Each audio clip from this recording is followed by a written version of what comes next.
Hi, എല്ലാവർക്കും സുഖമാണെന്ന് വിചാരിക്കുന്നത്. ഇവിടെ നല്ല മഴയാണ്. ഇന്ന് ചൊവ്വാഴ്ചയാണ്.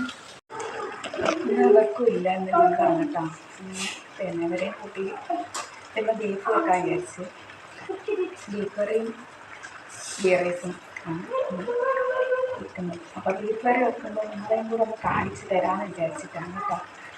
ബീഫ് ഇന്നലെ ഞാൻ അച്ഛൻ വയനാട്ടിൽ പോയിട്ടുണ്ടായിരുന്നു. അങ്ങനെ അവിടെയാണ് അമ്മ ഉള്ളത് കേട്ടോ, അവർക്കമ്മ. അപ്പോൾ അമ്മ അവിടുന്ന് വാങ്ങിയിട്ട് കൊണ്ടുവിട്ടായിരുന്നു. ഇന്നലെ നമ്മൾ കപ്പ ബിരിയാണി ഉണ്ടാക്കിയായിരുന്നു. പക്ഷെ അതൊന്നും കാണിക്കാൻ കഴിഞ്ഞില്ല, പെട്ടെന്ന് ഉണ്ടാക്കി അത് വീഡിയോ എടുക്കാൻ കഴിഞ്ഞിട്ടില്ല കേട്ടോ. അപ്പോൾ ഞാൻ വിചാരിച്ച് ഇന്ന് ബീഫ് വെക്കുന്നത് വീഡിയോ എടുക്കാൻ. അപ്പോൾ ഇവനിന്ന് ലീവായതുകൊണ്ട് ക്യാമറമാൻ്റെ ജോലി ഞാനെടുത്തു. ഇവിടെ പിന്നെ ബീഫ് കറി വെക്കുവാണെങ്കിൽ അന്നേരം പഴംപൊരിയാണ്, ബീഫും പഴംപൊരിയാണ് തിന്നാം. പോയേ അടിക്കുട്ടി കുറച്ച് അത് ചൂടാകാൻ നമ്മൾ വെളിച്ചെണ്ണ ഒഴിക്കുകയാണ്. കുറച്ച് കടുക് ഇട്ട് വയ്ക്കാം. കടുക് പൊട്ടിത്തെറിക്കും, അതുകൊണ്ട് കാണിക്കുന്നില്ല. കടുക് പൊട്ടിത്തെറിക്കൂലേ? പൊട്ടിത്തെറിച്ച് വരുമ്പോൾ നമ്മൾ പച്ചമുളക് ചെറിയ ഉള്ളി ഇട്ട് കൊടുക്കുക. ചെറിയ ഉള്ളി കഴിഞ്ഞിട്ട് എന്താ?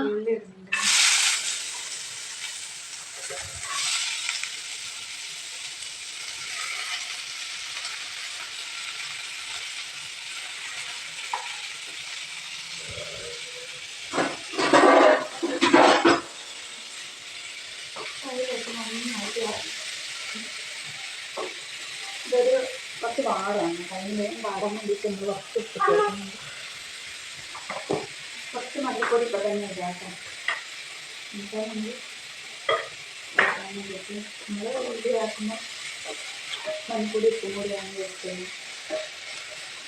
വാടാൻ വേണ്ടിയിട്ട് പെട്ടെന്ന് പാടിക്കിട്ടാൻ മല്ലിപ്പൊടി എല്ലാം ഇട്ട്. അമ്മ ഇവിടെ നിന്ന് എടുത്തിട്ടുണ്ടെങ്കിൽ ആ സ്റ്റൗ ഫുള്ള് കാണാൻ പറ്റും, ഉള്ളി അടക്കം. അവിടെ ഇങ്ങനെ പൊന്തിച്ചൊന്നും പിടിക്കാം, ഇങ്ങനെ പൊന്തിച്ച് വെച്ചാൽ കൊണ്ടുപോകാൻ.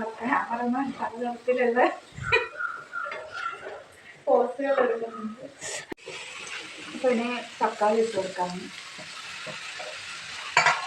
നന്നായിട്ട് ഇളക്കി കഴിഞ്ഞിട്ട് കുറച്ച് നേരം മൂടി വെക്കണം. സിമ്മൊക്കെ കൊടുത്തിട്ട്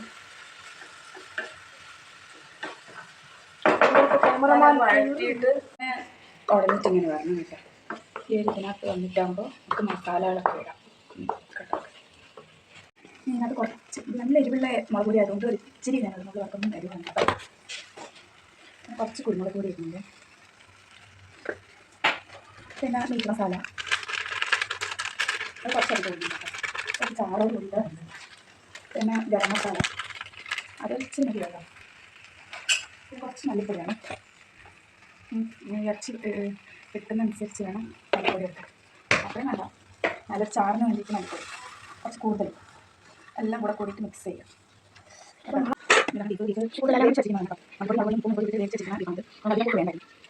പകുതിയാണ് കാഴ്ചൻ്റെ പകുതിയാണ് കേട്ടോ ഞാൻ കിട്ടുന്നത്. കുറച്ച് വെള്ളം കൂടെ ഒഴിച്ച് കൊടുക്കണം വേകാൻ വേണ്ടിയിട്ട്. ഞങ്ങൾക്ക് ഒരു 1 കപ്പ് വെള്ളം കുറച്ച് അത് പോരാ, കുറച്ചുകൂടെ വെള്ളം ഒഴിച്ച് കൊടുക്കണം. നന്നായിട്ട് വെന്തിട്ടാകുമ്പോൾ നമുക്ക് അത്രയേ ഉള്ളൂ. കുറച്ച് മല്ലിച്ചപ്പ് ഇതൊക്കെ കൊടുക്കും. അതൊക്കെ കണ്ടെല്ലാം കൂടെ വെന്ത് ഇപ്പോൾ എല്ലാം കറക്റ്റ് നമുക്ക് കുറച്ച് ഒന്ന് തിളച്ച് ഇട്ട് നോക്കാം. മൂടി വെച്ചിട്ട് വേവിക്കാം. ബീഫ്